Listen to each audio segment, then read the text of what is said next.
Welcome to another episode of Stream of Thoughts. Today I am with another special friend of mine, Mr. Dr. Sohaib Khan. And he is a very nice person, a very good friend of mine. And we are going to discuss with him about his success story in Finland. He has been living in Finland since a long time, and he is a motivation for a lot of us. So let's talk to him and let's see what we have to learn from him today. Hi, Dr. Sohaib. How are you? I'm fine, thank you. So, 18 years in Finland. Yeah, You came in 2002 and it's now 2021. yeah, been a long time. So, I'm going to make you a bit nostalgic today. I hope you don't mind. So, most of the listeners of this podcast are the immigrants who are working in other countries, who came from their home countries to other countries. And it's hard when you're living in another country far away from your homeland to settle and to work and to achieve some position which you have already. So, I want you to start from the very first thing that, very first thought that came in your mind, that why did you think to move to Finland? What was your motive? Every person has, of course, their own motives and their own stories and background. So, in my case, I belong to a rural area, quite undeveloped, quite underdeveloped rural area in the north of Pakistan. My village name is Musa Khail. So, I was living there, and the only way out of that village to see this big world was the education. So that was my only motivation to get education, just because I started to realize that I can get out of the village and see the big towns and big cities. So that became my pathway to reach Lahore from my village. I got admission in the medical school, Ilham Iqbal Medical College in Lahore, Pakistan. So I spent my 5 years there, then 1 year of the house job. But that wish, that dream that I had to see more and more out of my village, that kind of still persisted. So after living in Lahore, I had the wish that I want to go one step further more and see what is beyond the borders of Pakistan. So I started looking for my opportunities, and again, education was still my only excuse, my only tool. So 2004 actually I came to Finland. That was a easier time visa wise, maybe that was an easier time. In the sense that there were not too many people who were competing with you or congesting the whole system. So I got benefited by that. So I got a very easy process for visa, and I got admission here for Masters of Science degree in a subject called Public Health. So that was my main aim. So very honestly, my personal thing was this wish that I just wanted to see the world. I was not like happy or satisfied or content with putting a full stop at my village stage or at Lahore stage. So I always had something next coming up. So why, when you're in home country, you have the food in which you grow up, you have the culture in which you grow up, you have your parents, brothers, sisters. So it's like, being in the comfort zone, but coming out of your home country, that's like going out of your comfort zone. So was it the same case with you, or It was getting out of the comfort zone for sure, but at the same time I felt that maybe I was too young at that time. I just felt that the things that now the workplace, the society, the family now, what they are expecting me to continue on for the rest of my life, maybe that is easy at that time, that I'm young and energetic and I can do almost anything. But I started to think that will it be the same scenario if I have to choose when I'm older, like at 50s and 60s, will I still be happy going to the same work that they are offering me now? Will I be happy in that? I realized that no, I'm not getting that wow factor or click factor in my head with the job opportunities and the career track and the overall life track that this whole thing is offering me. So I think getting out of that comfort zone, I don't even think of that as a price or anything like that. I feel like that was part of this interesting process that I got to explore. That okay, if not this, then what do I really want to do that I keep doing in a very happy way, even when I'm old.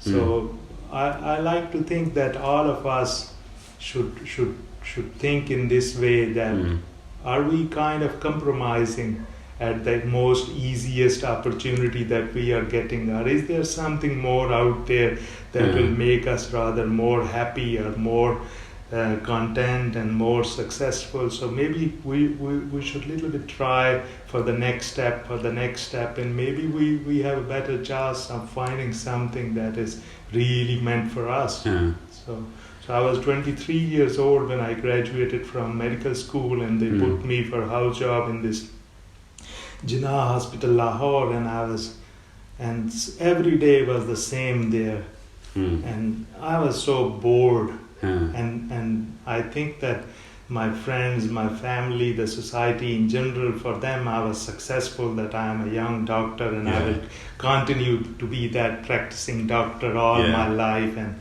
I will get money and people will treat me nicely, and that is a good thing. But is that it? Maybe for 23-year-old Sohaib, that was not it. I was still like missing something. So I came out of Lahore, I came to Finland to find that missing something.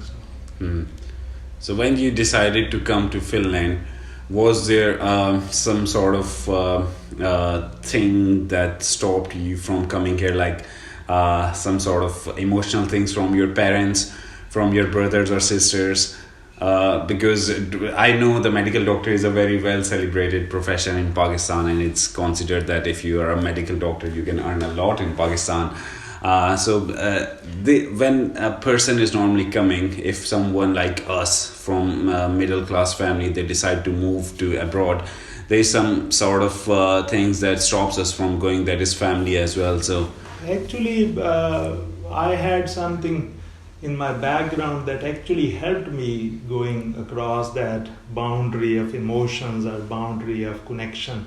My father and many of my uncles, they have been working and living in Saudi Arabia. My father actually spent all his working life, 28 years in Saudi Arabia, and he used to visit us once in a year or once in 2 years.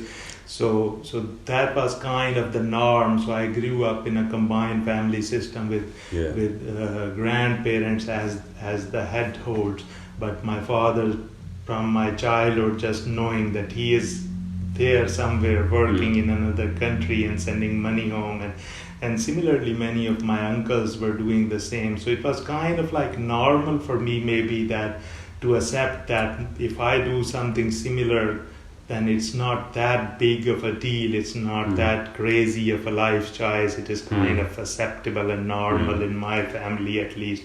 And also the overall notion in still I think in most of Pakistan, and especially in the rural areas, that people realize that opportunities that are there are very limited, and even if you get those opportunities, even then it does not automatically translate into a very successful life or maybe a very successful financial life. So kind of going abroad is considered almost equal to being very ultra successful.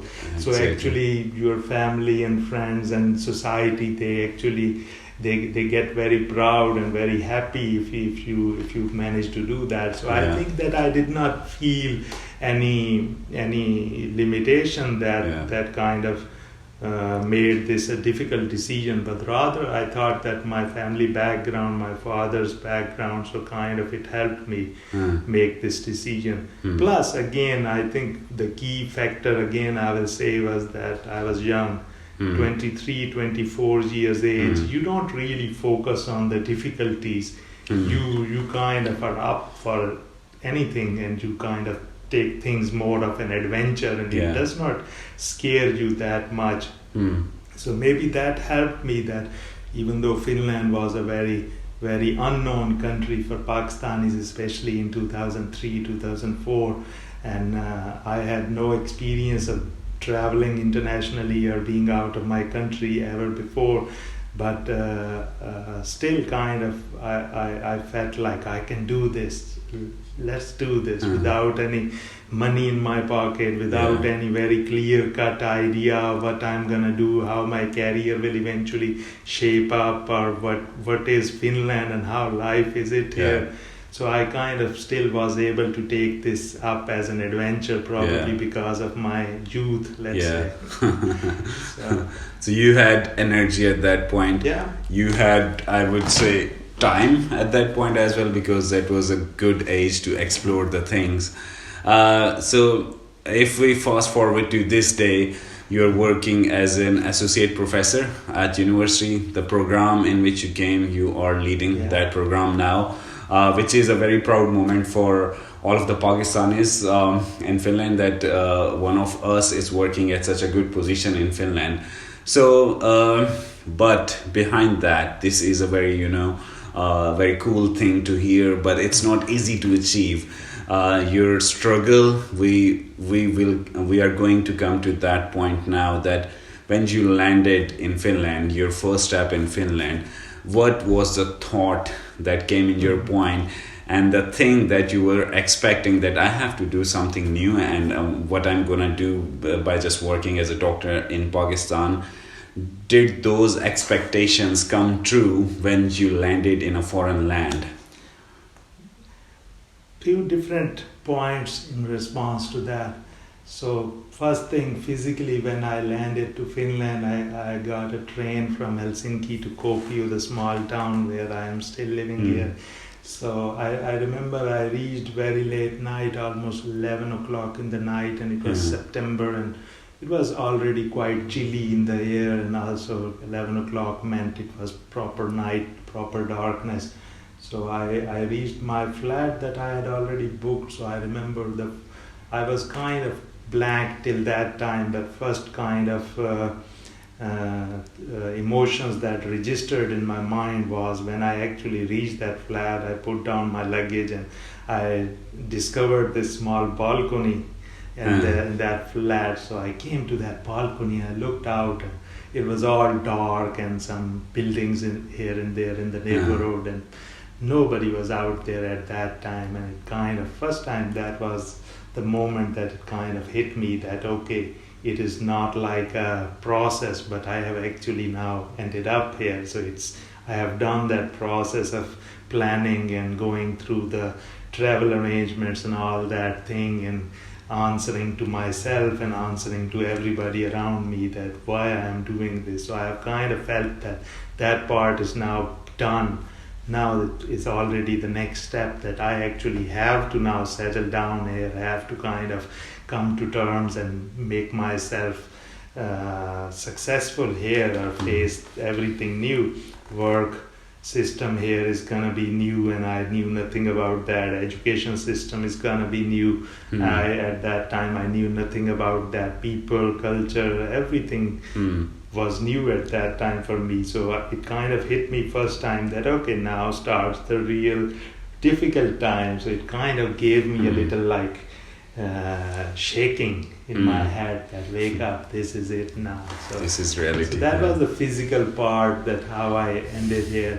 But I realized that foreigners were very limited in numbers in Kuopio, Finland at that time. And I discovered one Pakistani who was married to a local Finnish woman, and he was living in one part of the town. And other than that, there was nobody who I could attach myself or get help from, or get guidance from, or things like that. And at the same time, I also wanted to do things on my own. I did not want to use anybody to be dependent upon. So I kind of started my day-to-day things from the next morning. I got to the university, I got to understand the people, got to know the basic first steps. So I kind of started from zero, and I didn't plan to be here this long, but sometimes you can plan something very accurately and you can follow it. Sometimes along the way things happen that you had no planning for, and you kind of make decision at the spot or spontaneously, and that gives you a certain types of results. So I'm my being here in 2021 is kind of a result of that spontaneous. Decision making. So you came, you did your masters, and when you were doing your masters, did your thinking changed, or did your thinking change over time? That do I want to stay in this country in future, or do I have to go back? And the spontaneous thing that you're talking about, what were the events behind that spontaneous thinking? I actually, first of all, I thought that the study style that I got here in Finland, I found it much more relaxed and easygoing and manageable compared to the medical school education system that I got through. So compared to that, I felt like I can manage it very easily, very well. So that was kind of a big relief for me, that I didn't make a total fluke decision, but I actually am able to get this degree. I can handle that. I can do that. So, but after that, I started thinking that okay, now I have spent here this time and got the degrees, and then of course much different and much more opportunities I got to know, and I got to feel that now even if I go back to my country, I will have the kind of job and career that maybe I can have something that I actually gonna be more satisfied in. So it opened up kind of new opportunities and new tracks for me. So based on that, I actually went back to Pakistan. So after getting my master's in public health, that my wish for the adventure and seeing the world. So I got to see Finland. So I was like, okay, this is the first step. And now time to go back, get to a career line in my own country, Pakistan, and then I will try to explore, and later in my career more international opportunities. So I actually went back, and it was 2005, and I didn't apply for extension of my visa, so I did not even have money for the ticket, so I kind of sold my shoes and my jackets, whatever extra clothes that I had. I had a small CD player, and so whatever I could sell, I sold, and I got a ticket, and one-way ticket, and I ended up back home, and I started applying for jobs. So it was October 2005, so there came this famous earthquake of 2005 in the northern parts of Pakistan. So on one side I was applying for jobs, but then public health people are the people who are the first responders and heavily involved in these post-disaster relief activities. So, and I had a very fresh European master's degree in public health. So I thought, okay, this is a great opportunity to add to my learning experience and my skill set. So I volunteered, and I spent 6 months there in those earthquake areas volunteering as a public health worker. And I'm so lucky that I got to do that, and I hope that I was useful at least to somebody somewhere there. But the other side is that I was continuously applying for jobs and stuff, and in positions where I thought that I had a very unique advantage of having a very specialized degree in that field from Europe, and compared to others who were with just MBBS. So I thought that I would secure a job very easily, but I was maybe a bit naive, and maybe we all know the Pakistanis, so there is a certain level of corruption there. You need to know people to get a solid job, and you need to have bribes and all those things.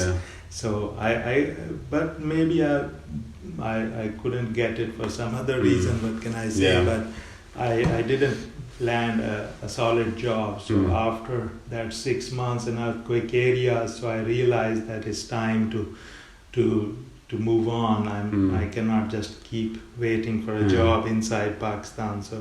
So I got connected again to my Department of Public Health here in the University of Kuopio, and I proposed a doctorate research plan, and I started the process from zero again. Luckily they accepted my proposal. I got registered as a PhD student. I applied for visa again, and I came a second time after this 8 months, 10 months gap in Pakistan. But this time it was a different journey, because this time I was coming after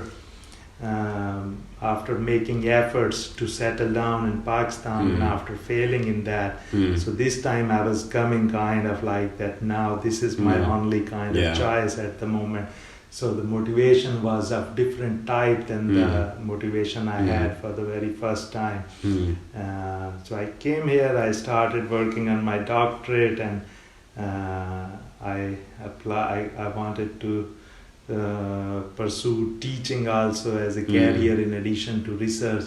So in addition to being the PhD student, so I applied, and I actually got a teaching position right from the start of my PhD studies. So I was doing kind of two things. I was a PhD student in the same department, but then I was a teacher in the Masters of Public Health program. So I was 26 years of age, and I was doing both these things, and I somehow I managed to complete the degree well in time. I completed my doctorate, and I just kept going in the same position, so I kept moving to the next steps. And Well, the thing that I can extract from the discussion so far is that even the spontaneous decision that you took, that was not very spontaneous. That was not just a fluke, as you said. There were a cascade of events behind that. And it's for the students who are living in Finland now, or who are planning to go from Pakistan or from any other country to any other country abroad, they should at least think what they want to do in the future, what they are doing now, what their proposed future career line could be. So at least a little bit of thinking is very important. It's not like just you're gonna go with the flow without any thinking. Like in your case, you had some thinking behind. It was at least I hope it was a logical process. I like to think that it was a logical process, and that's why I got to move from one step to another. But what I see in many cases, unfortunately, is that we come here, but we are not style-wise. We do not adjust into the job market here. Style-wise, we are often very talented. We are often very educated and with real knowledge, and we are very skillful, and we are very confident. But somehow the Pakistani education system does not teach us the style element, how to present yourself, how to behave in front of a potential employer, what you are going to be doing in an interview, sitting in front of an interviewer, how to handle yourself socially in a job environment. So these things nobody teaches us. So we leave it up to that some have those things and some don't have those things. So unfortunately, many cases I have seen of super talented Pakistanis who come here as students, and they perform really good, and they have all the sides from the merit point of view, but still they struggle making this transition to the worker instead of just being a student. So this studies to work transition, this kind of gets kind of difficult, and they get stuck often because they don't have that personality or style thing, that extra spark of how to connect with a person. So somehow we don't train our people in that direction, and that is the huge loss. that they try 1, 2, 3 times and they get discouraged, and then of course there's this huge trap of odd jobs that kind of like a crocodile drags them into itself. So you start doing the odd jobs, and then the cycle keeps going, and you can kind of keep getting away from the professional side and end up being a driver or a pizza maker or a cleaner, which are really important if you do them to survive during your studies, which are very important and very respectable if you do that when you are in need of that to fill in some blank period in your life and career. But they are not the jobs if you have a Masters of Science degree from Europe and Bachelors of Science and all these hard works in your past in Pakistan, then you deserve something more. You deserve a professional job. And so what we do is that sometimes I try as much as I can. I try to help the Pakistanis. Sorry, I just want to stop you at this point. What was the main... because you were, though at that point there were not much people here, even like not much international people, but you were still able to manage into their job circle, into their faculty while doing PhD, and at such a young age. You had masters only. So what was the main point that you can advise to Pakistani students who are about to finish their masters and to get into job market? I think the biggest thing is your social side. I think that degrees matter, knowledge matters, skills matter, merit matters. All those things are needed. But on top of that, your social side needs to be very clever, very interesting, very strong. What do I mean by that? I will give you some very ordinary examples from my own life.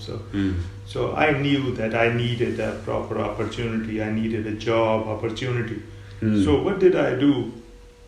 I did not have the right degrees or high enough degrees at that time. I did not have any experience in those kind of jobs that I was interested in, like teaching. I did not have any teaching experience. But I need that. So I knew that on one side I'm lacking in the merit side.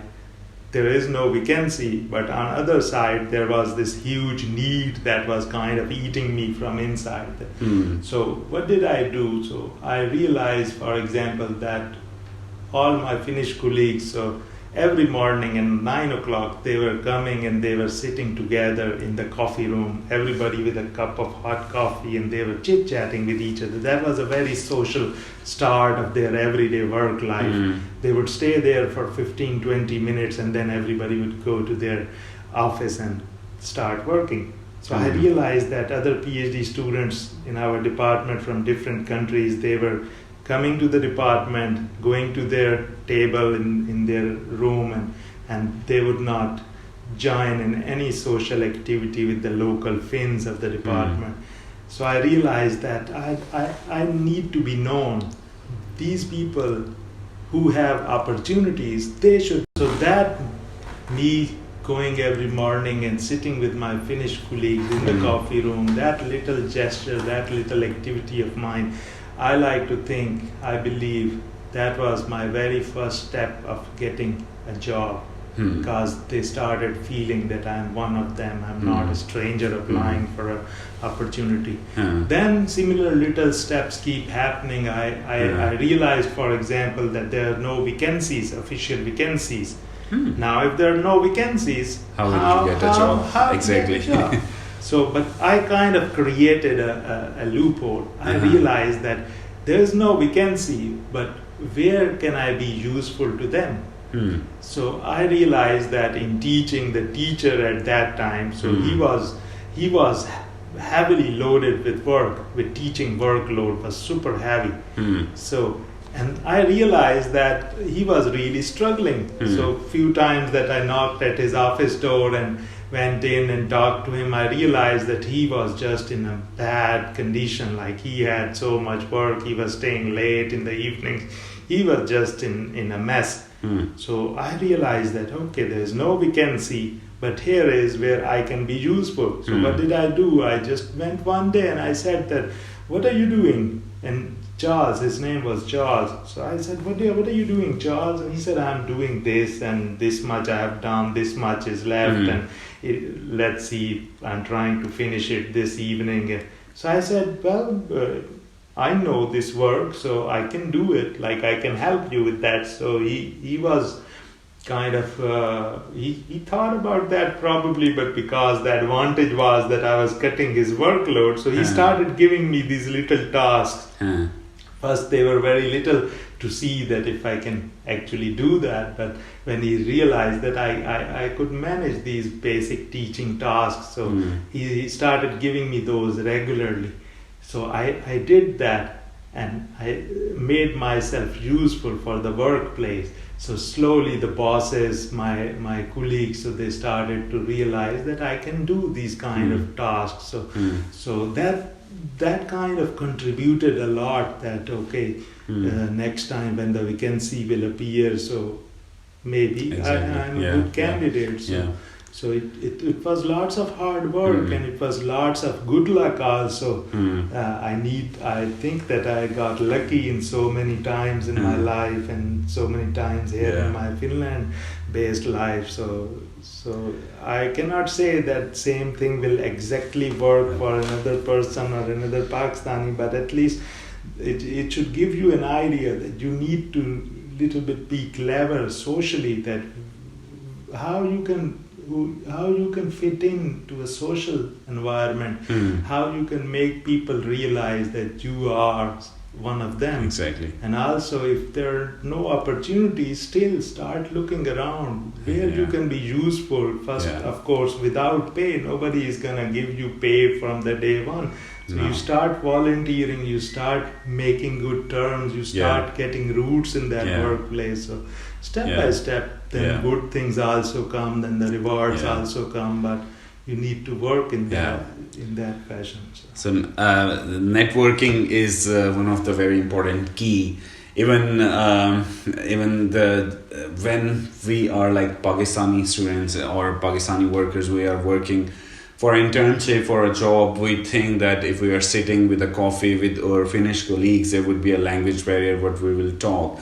But at least, as you told, we should go, we should sit with them, we should make them feel our presence, and they would be kind enough to consider us, they would talk with us, they would interact with us. So networking, I think networking, consistency, hard work, it's not like this thing would work with everyone. But they're all pieces. You need to have knowledge. You need to have skill. You need to be socially clever, and you need to be flexible, that you can adjust yourself to different kind of scenarios, and you should be likable. So you should not be somebody who makes people feel uncomfortable, because if they have to work with you for many years, they like to work with a fellow who is easygoing. They wouldn't want to work with somebody who is always arguing with them about money or about every little day-to-day thing. So be flexible and easygoing. I think that's important. And in the start, don't think of the money. Just try to get some experience and make yourself more useful. That is also, I think, one of the important things that you told us. So you have got a very nice home, very nice piece of arts, very small pieces, but they are very thoughtful, I guess. Is this house decorated on some theme, or is it your hobby, or what? This is my hobby. So lately, what I feel is that what makes me happy should be the number one priority of mine. So what I started to do maybe last 10 years, so I started to travel a bit more. I started to go to places that I genuinely wanted to go. I had dream of visiting, so I started to go to all those places. And I started to do all different kind of hobbies that I thought that I wanted to, but I never actually did. But now I have been doing things that genuinely make me happy. So I realized that home is where we spend most of our time. So home should be like where you feel genuinely comfortable, at ease, and you see things and they make you feel happy. So during my travels, I started collecting little pieces. So in my student days, I started collecting very little things, a €1 keychain from here and there, a €2 thing to put on my walls, so an ashtray, for example, a teacup coaster, for example. So whatever my pocket would allow. So I started, and I still buy usually very cheap little things, but I if something just simply clicks in my head, so I like to have this around me. So over the years I've gathered some things, some are purely toys, some are a bit more serious pieces, so they're all range. So there's no particular set of things that I would say that I'm collecting antiques or I'm collecting paintings or no, it has all different kind of things. I collect very cheap things also. I all often walk around, look at second-hand shops, antique shops, different kind of things. Whatever street sellers are my favorites. So whenever I travel, I particularly focus on people selling their handicrafts and things in the streets. So I started putting them in this house, and sometimes they make me laugh. Sometimes I feel proud that I have that a good thing. So they kind of give me different types of emotions every time I look at them. So but again, it's basically a hobby, a way to make myself happy. And again, another thing or observation that I have noticed is that we Pakistanis, when we are living abroad, so we kind of always live like a visitor. We never kind of get to that. We are always like not putting enough effort that makes us like this is our place, this is our life. We kind of always in that foreigner mentality that we are here now and who knows where we will be in 2 years, 5 years, 10 years. We kind of live in that student lifestyle even when we are not students. So I would like to think that we should all feel that even if we are here for a limited time, we should live the way that we live back home. We should decorate our houses. We should live in places that our pocket affords. We should have things that our pocket can afford. So we should not always be saving money and just thinking that this is the saving, this is now the magical number, and this is now the next target, and we are visitors and foreigners, and we will learn and go then somewhere else. We will. So it's a vicious cycle. You cannot win in that kind of thinking. You will always be running after one thing, second thing, third thing, but you will be tired and you will be sitting in your home because you won't have things that actually you did for yourself, actually that makes you feel happy. So I would like to think that I have kind of things around me in my everyday life that make me feel at home, that this is not Finland or this is not Pakistan, but this is my home. Definitely. So, we all deserve an easy day, a better day, a fun day, a happy day. So if some hobby makes us get that feeling, then why not? We deserve this little investments here and there on ourselves. Exactly. And it's different for everybody. Some people like buying new clothes. Some people are into fancy cars. So whatever is your hobby. Anything, So you have already done hard work in Pakistan. You have been doing hard work here in Finland. So at the end of all that, I think that we all deserve some little things, and they don't need to be very expensive. As I said, I have some things in my everyday life that are very cheap, €1, €2 thing. So it does not matter if that is an expensive thing or cheap thing. So, but it should mean something to you. So But overall, be happy. That's my main advice to my fellow Pakistani brothers and sisters who are in Kuopio, who are in Finland or anywhere outside of Pakistan. That this was not easy. What you have done getting out of Pakistan. So you have already achieved this huge transition, and different things work for different people. Of course, the biggest thing is being at some opportunity at the right time. Yeah. So it's not always gonna be as easy to be at the right place at right time for all of us. So you cannot fight with certain things, but at the same time, if you can try to be these few things which I mentioned earlier. You can try to actually learn from your degree. You should actually get skills that tomorrow your employer would be asking you for. Tomorrow your employer would be counting on you for those skills. So actually learn. Don't run after grades or degrees, but actually what is inside those degrees, that is what matters. And then second thing, as I said, that be socially clever, try to integrate, try to mix up. After a few years, then you can start wearing these different caps and different appearances with beards and all those things. But in the beginning, you need to make them feel like you are like them. You are not an alien looking, totally different looking person. But later in life, you can wear these fun caps and you can have your own style, because then people are already comfortable with you. So.